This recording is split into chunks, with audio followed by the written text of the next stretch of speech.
illusion. What have I done? What have I done? An alliance with you just cannot be. What's happening with Vietnam? You guys are back together and doing your thing. Doing our thing, yeah. I mean, I don't know how much you know, but I know very little, to be perfectly honest, because I moved to New Zealand in '94. So this is all before my time, but I'm getting up to speed. So for folks who need to get up to speed, in a nutshell, what would you say about the band? Yeah, I know guys were happening kind of between '81 and '85. Yep. So we formed in '81. We were all at the same high school together in Wellington in a Wainui Mata. Right. It just all sort of happened. Sort of organically, we had a really good music program there, and we were encouraged to sort of start writing our own songs, which we did. So the guitarist and I started to explore, composing and everything. And over a course of a year or so, the four of us formed the band. Right. And then we gigged earnestly till, for a couple of years up until about 1983. And we took a year off. And that was all around Wellington in the kind of post-punk era. Yep. So not a lot of venues would book us. So there was a lot of sort of DIY gigs, community halls, that kind of thing. Right. And then a little bit of a break, and did an EP with J Room Records that we released in 1985, and that was the first sort of chapter of the band. Yes. So I just watched the video of Victory from Radio with Pictures. So, and that was what, 85, right? That's right, yeah. Karen Hayes. So what do you remember about making that? Back to the music now, and we come home for a song that I particularly like from Wellington's Vietnam, titled Victory. Standing on the edge of the world, the blood runs cold to my brain. Stabbed in the back with my own name. The mist is falling without sound. Look, it was TVNZ at the time. They had this really good program where, if you released a local record, there was every chance that you'd get a free video from TVNZ. So Karen was a big, fan of, well, I'd say fan, but she really, supported the band. So going in to do that was like a 3 or 4 hour experience where they had all the concept. We went in, we were young as anything. We'd never really done this before. Yep. They shot it, and then 2 weeks later it was on Radio with Pictures. So it was just a very, very quick experience for us. Yeah. Looks like they did a pretty good job with it. Look, looking back at all of those locally produced videos from TVNZ, I think we came out with one of the better ones, because there were some pretty ordinary ones. Well, they're probably learning just like everyone else. Yeah. So what caused you to want to form the band to begin with? Well, I think it was the time, it was the era. There was a lot of DIY stuff happening. The music scene was kind of exploding locally and globally in the post-punk genre. So a lot of our friends were, off learning covers and pursuing that type of thing. But for us, it was we kind of had something to say, and we just threw everything at it and started to develop those, craft those skills. So, and again, the high school that we were at, we're really supportive of listening to our dreadful noise for a long time until we sort of, got to a stage where we were okay. Yeah. Very cool. Well, I mean, that's nice that you had that support, because otherwise it was a fairly tumultuous time here in New Zealand. There was a lot of stuff going on, Muldoon and, the Springboks and, all this, stuff swirling around. So how much did that have an effect on the music that you made, do you think? Look, that had a big impact on us, because we were very aware of, there was Thatcher at one end of the planet, there was Muldoon here, we had Carless Days. New Zealand was pretty much in austerity in the late 70s. There wasn't It wasn't a very strong economy, and it was very constricted in terms of, a lot of things. So as young people, we were also living under that kind of threat that we had at that time about nuclear war and, and the shiny red button and all that kind of stuff. So there was a lot of a sense of disenfranchisement, but also a lot of despair, rolling around. So I think, in terms of the band, and we echoed a lot of the things we were hearing from, UK bands in particular, and, the lament about Britain and Thatcherism, for example. And I think we were feeling quite similar things at that time. And so music-wise, what were you listening to that obviously some Joy Division is creeping in there, but what did you listen to and where did you hear it from? Bands like The Cure and Joy Division were big influences in terms of sound, and particularly as a bass player, they were really. I just read Peter Hook's autobiography. Yeah, right. Man, yeah, got to get to that one. Bands like Echo and the Bunnymen, Psychedelic Furs, Wire, for example. And look, we were really diverse because our drummer was quite into rock. Yep. And we all loved, roots music and reggae as well, and everything in between. So it was quite eclectic.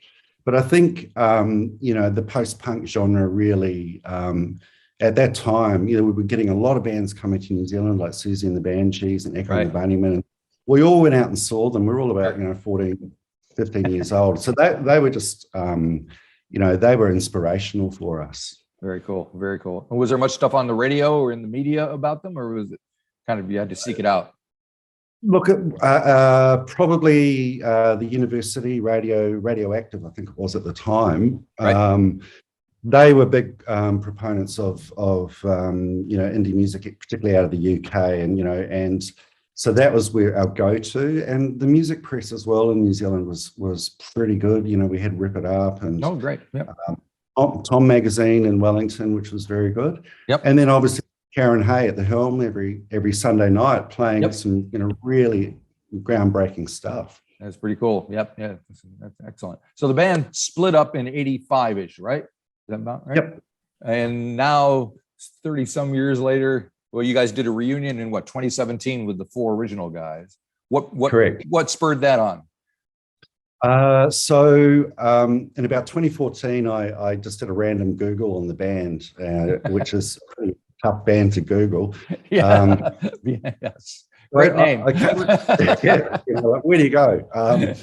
But I found a blog, a New York blogger, Frank Deserto, and he had done this review on the EP on his blog, and written it up as a lost classic and sort of where are they now kind of thing. And I contacted Frank, and what did he think when he heard from you? He must have been stunned.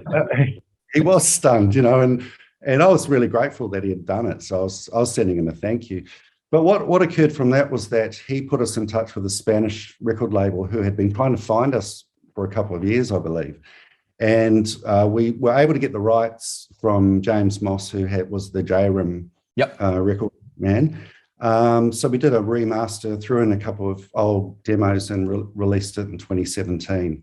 Cool. And that culminated in a reunion gig at the Wellington Fringe Festival that year. What did it feel like being back on stage together? Oh, it was very surreal. We all had gone away and done a lot of different things and not necessarily music. So coming back together and playing together, it was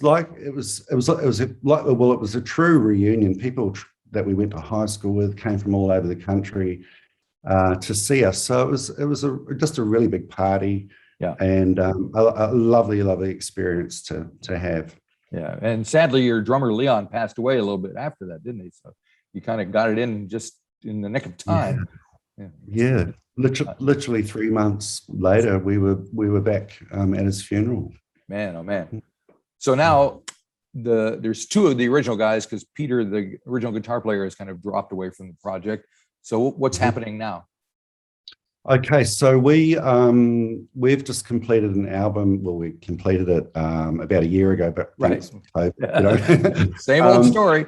Yeah. Everybody's sitting on their stuff. Oh, we are, and I sat and waited and because we want to do some shows and everything, but eventually it's like, well, we just got to give it a life. We've got to do that. So there's a full album completed. It's a blend of the front end of the album is songs that would have appeared on our follow-up record in the 80s if we'd done that. and then we wrote a whole lot of new material. So it's got this lovely kind of arc where it kind of kicks off midway into newer songs. So the album's recorded. We've got a band, the guys who did the guitars on the album are going to tour with us. So there's a 6-piece band now, and we're releasing the album in total will come out in January, and we've just put out a single. The single is called, What Have I Done? Yep, that's it. And so my understanding is it's something you wrote back in the early 80s. Tell me about that. What have I done? To break your laws, to make your life seem so out of tune. Just when I needed a song to sing, instead I received just another mistake from the revenue. What have I done? Well, it's actually the first complete song I ever wrote, and I wrote it on bass because that's all I knew how to do at that time. Right. And I was probably 16 when I wrote it. So to kind of, and it was it featured in our live set throughout our gigging days, and just to revisit it and record it, 35 years later, or almost 40 years later, was quite bizarre. Yeah. But it kind of typifies the band sound, and the flavor that we had. Yeah. I mean, listening back to that and the original EP, I mean, you nailed that post-punk sound. I mean, there's no question about it. It's like, whoa, yeah, that's it. How did you do that? Did you know what you were doing? No, we didn't. And I think I don't mean to be rude, but No, well, look, I think we had ideas around sound, and I know for Peter and I in particular, guitar sound wise, and the interplay between the two instruments, we really worked a great relationship up around that relationship, and that kind of carried through. So, listening to. Did we know what we were doing? I know what we were aspiring to do. Right, that's the key. Yeah, and somehow it, we managed to develop that. And I think, in reflection, when we listen to the album, the people that have heard it, the feedback have all said it. There's a thread through it from start to finish, which is consistent with the band and the sound. So that's really reassuring that we've got, we've still got. That sound happening for us. So the record's coming out next year sometime. I hear there might be January. tour or shows or something. So yes, that's pretty definitely exciting. Yeah, well, the news today in Sydney is that the bubble is opening up for travel between New Zealand and Australia, and I would imagine that that's going to be the case from here on in. Yep. So we will be coming to New Zealand the end of March into April, and we're gonna do Dunedin, Christchurch, Wellington, and Auckland. Cool. Can't wait to hear the album. Now, speaking as a record collector, how many original pressings of the EP were there? Okay. Let's get to the nitty gritty here. Yeah. Well, something I'll never know because I'll never know, but I'm guessing around 300. Man, that's small. It's small in the States, because I was in a punk band like everybody was, and the typical pressing was 500 for a 45 or something. So yeah, but I can see. It may well have been that, and I know that if you go into Discogs and try and get one, you're going to be looking at a couple of $100 to get a copy. Yep. So that tells me something. Yeah. And then the reissue we did 300 as well, and that just went in about a week. So yeah. Well, that's cool. And do you have an original? I'm the custodian of the last 4 copies of the EP. Good. I love it. That's fantastic. Did it have a cover? Yeah. Okay. Yeah, I could These are show the you it. important- What's that? I could show you the cover. I'd if love you to see want. it. Show me. Yeah. Okay. Give me a sec. Yeah, now I've just proven why it's good to have your record collection in alphabetical order. Same here. It's the only way to go. Oh, that's So that's the original. yeah, and it's Yep. a 12-inch EP, so that's even 12-inch EP. that's a big deal. 40 Yeah, Yeah, and then the reissue. right. Nicely, nice, beautiful, Yeah. fantastic. All righty. Well, I'm sure we'll be hearing from you again next year when the record comes out. Yeah, I'd love to speak to you again, Marty, and we'll certainly be. We'll see you guys playing somewhere around K Road or something. I imagine. Hopefully, that'll all be happening by then. Yeah, is it Whammy Bar up in Auckland, or is it? Yep. Whammy's on K Road. Absolutely. Yep, we'll see you at Whammy. Excellent, fantastic. Thank you so much for sharing that with me. Okay, thanks, Marty. We'll see you. Bye bye.